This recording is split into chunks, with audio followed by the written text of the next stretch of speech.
serata conclusiva del premio Pirandello. Oggi ci sarà la premiazione dei migliori elaborati. Ecco, possiamo fare un consuntivo di questi 3 giorni? Consuntivo senz'altro positivo.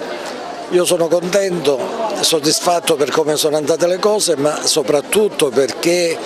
i relatori hanno presentato ricerche, riflessioni sulle lettere di Pirandello, sugli epistolari di Pirandello,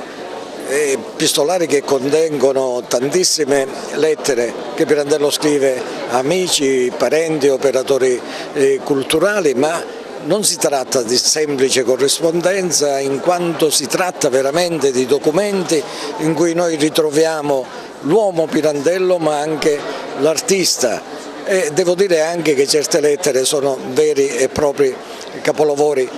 come dire, opere d'arte per come sono scritte e per i contenuti che contengono. Stasera siamo alle battute finali perché abbiamo l'assegnazione dei premi e questo per gratificare i ragazzi che per tutto l'anno hanno studiato Pirandello, hanno elaborato interessantissimi lavori, hanno fatto ricerche, hanno fatto riflessioni sull'opera di Pirandello, in questo caso sulle lettere di Pirandello. E dunque abbiamo il cortometraggio, abbiamo il saggio breve, abbiamo le prove di scrittura creativa diciamo normale e la prova di scrittura creativa estemporanea, cioè questa prova i ragazzi la fanno proprio da Agrigento e quest'anno, trattandosi delle lettere, dovevano ricreare, riscrivere una lettera che il centro ha loro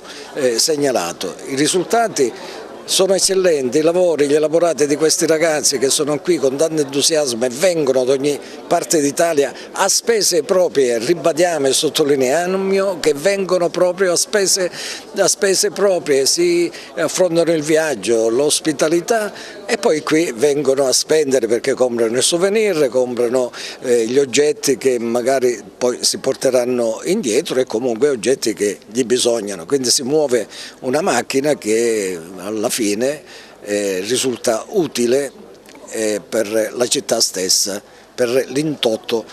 che si crea se non altro. Professoressa Sara Zappulla Muscarà, presente a questa iniziativa, siamo alla conclusione,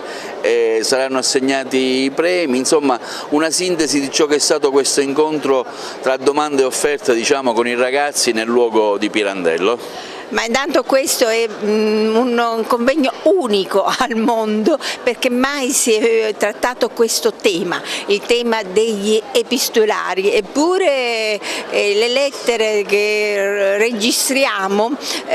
di Pirandello sono tantissime, per cui possiamo parlare anche di un romanzo epistolare. Specialmente di notevole interesse sono le lettere coi familiari, col figlio Stefano, anche egli poi scrittore, narratore e drammaturgo, con l'altro figlio Fausto, destinato a divenire uno dei più grandi pittori del Novecento, e con la figlia Lietta. La famiglia Pirandello è una famiglia molto